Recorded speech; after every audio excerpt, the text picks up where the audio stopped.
आदरणीय सुनने वालों, हनुमान श्री राम और लक्ष्मण को पाताल लोक से सुरक्षित सूर्योदय होते ही लंका के युद्ध क्षेत्र में स्थित राम शिविर ले आया। वानर सेना ने जब हनुमान को राम लक्ष्मण सहित सकुशल देखा तो जय श्री राम के नारे लगाने लगे। नारों की आवाज लंका के महलों तक पहुंच गई तो रावण समझ गया कि राम लक्ष्मण सकुशल लौट आए हैं, अन्यथा इस समय रामादल में मातम छाया होना चाहिए था। उत्साह भरे नारों से वह विचलित हो गया। इतने में सेनापति शुक ने रावण के पास आकर उसे यही समाचार सुना दिया। महाराज की जय हो। हनुमान पाताल लोक से अहिरावण का वध करके राम लक्ष्मण को लेकर अपने शिविर में लौट आया है। तब रावण सोचने लगा, राम लक्ष्मण पाताल लोक से वापस कैसे आ गए? आखिर हनुमान है कौन जो राम लक्ष्मण की सहायता हेतु समय से पूर्व कहीं भी पहुंच जाता है? राम लक्ष्मण के नाग फांस में बंधने के समय गरुड़ को बुलाकर ले आया और उससे नाग फांस को निरस्त करवा दिया। लक्ष्मण की मूर्छा के समय हिमालय से संजीवनी ले आया और लक्ष्मण को जिवा दिया। अब राम लक्ष्मण के बलि देने से पूर्व पाताल लोक में जाकर अहिरावण का वध करके उन्हें फिर बचा लाया है। ये है कौन? खैर, आज दशमी की तिथि है। दशानन लंकापति रावण आज के युद्ध की कमान स्वयं संभालेगा।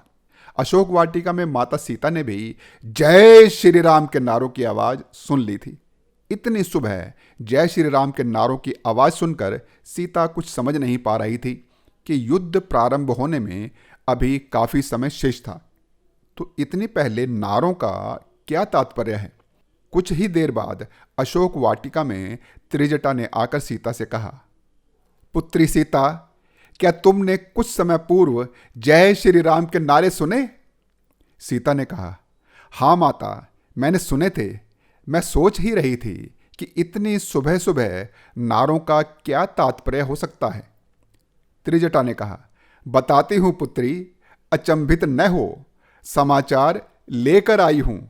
मालूम हुआ है कि बीती रात्रि में पाताल लोक का मायावी राक्षस अहिरावण विभीषण का वेश धारण कर श्री राम और लक्ष्मण का अपहरण कर पाताल लोक ले गया था। वह रात्रि के अंतिम पहर में ही दोनों भाइयों की बलि देने वाला था। हनुमान ने समय पूर्व पाताल लोक जाकर अहिरावण का वध भी कर दिया और श्री राम लक्ष्मण को सुरक्षित ले भी आया है। जय श्री राम के नारे रावण को यही संदेश पहुंचाने के लिए किए जा रहे थे। सीता ने कहा, अच्छा माता। त्रिजटा ने कहा, हाँ पुत्री, एक बात और। सीता ने कहा, क्या माता? त्रिजटा ने कहा, पुत्री, अब रावण के पास कोई भी योद्धा शेष नहीं है। आज के युद्ध में वो स्वयं जा रहा है। सीता ने कहा, माता, इसका तात्पर्य यह है कि रावण के अहंकार ने उसके संपूर्ण कुल को नष्ट करवा दिया है। त्रिजटा ने कहा, हाँ पुत्री, और ऐसा प्रतीत होता है कि आज के दिन का युद्ध अंतिम और निर्णायक होने वाला है।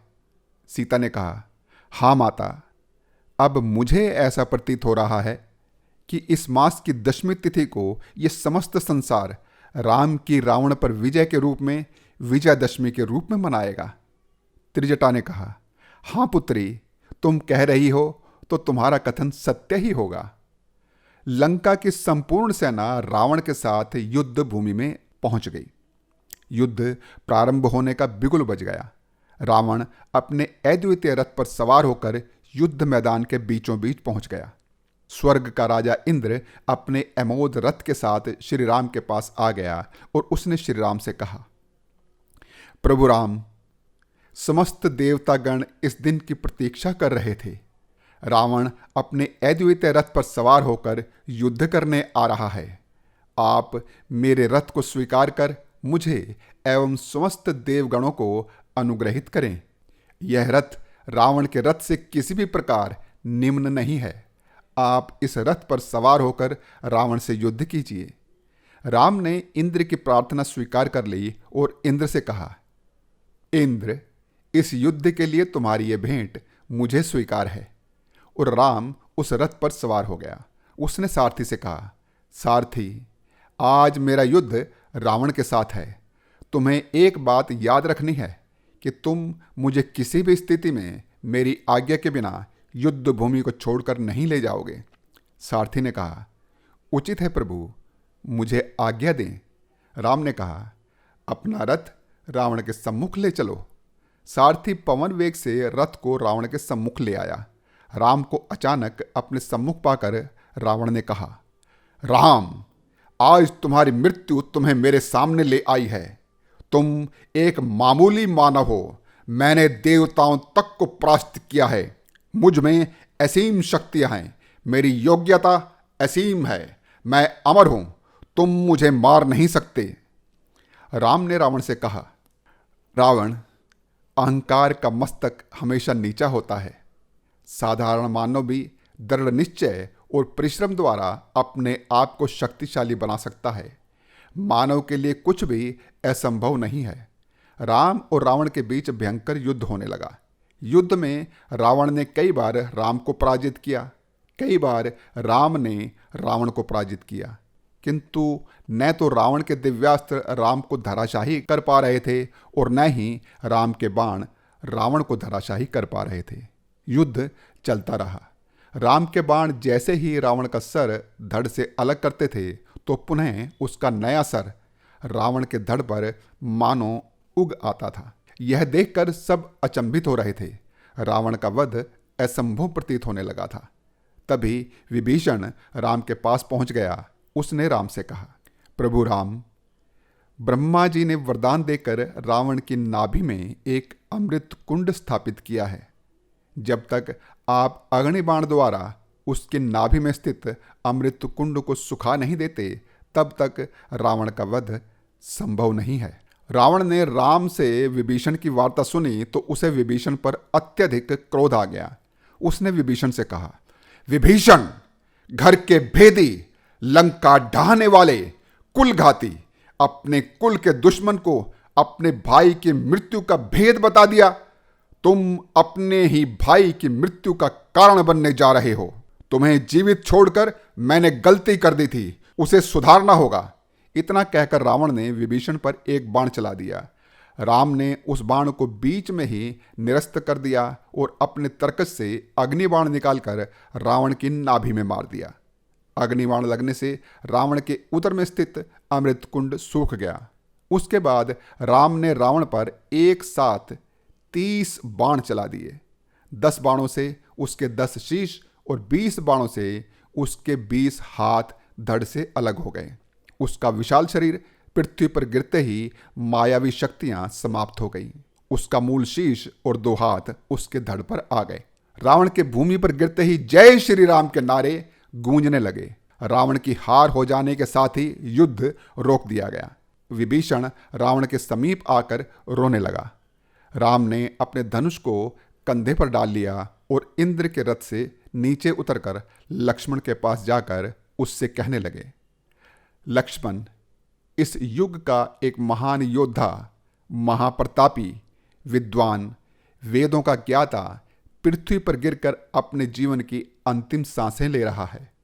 ऐसे योद्धा से ज्ञान प्राप्त करने हेतु तुम्हारे लिए यह स्वर्णिम क्षण है। जाओ और रावण से ज्ञान प्राप्त करने के लिए याचना करो। लक्ष्मण रावण के पास चला गया और उसने उससे कहा, हे महान योद्धा, महान प्रतापी, विद्वान, वेदों के ज्ञाता रावण, आप अपने जीवन पर्यांत प्राप्त ज्ञान से मुझे उचित शिक्षा प्रदान करने की कृपा करें। मरणासन रावण ने लक्ष्मण से कहा, वीर लक्ष्मण, मेरे जीवन से शिक्षा लेनी है तो समझ लो कि मनुष्य को कभी अहंकार नहीं करना चाहिए। अपनी शक्तियों, अपनी उपलब्धियों के मद में किसी दुश्मन को कम नहीं आंकना चाहिए। जहां तक हो सके पाप कर्म को टालते रहना चाहिए। धार्मिक और नीति युक्त कार्यों में देरी नहीं करनी चाहिए।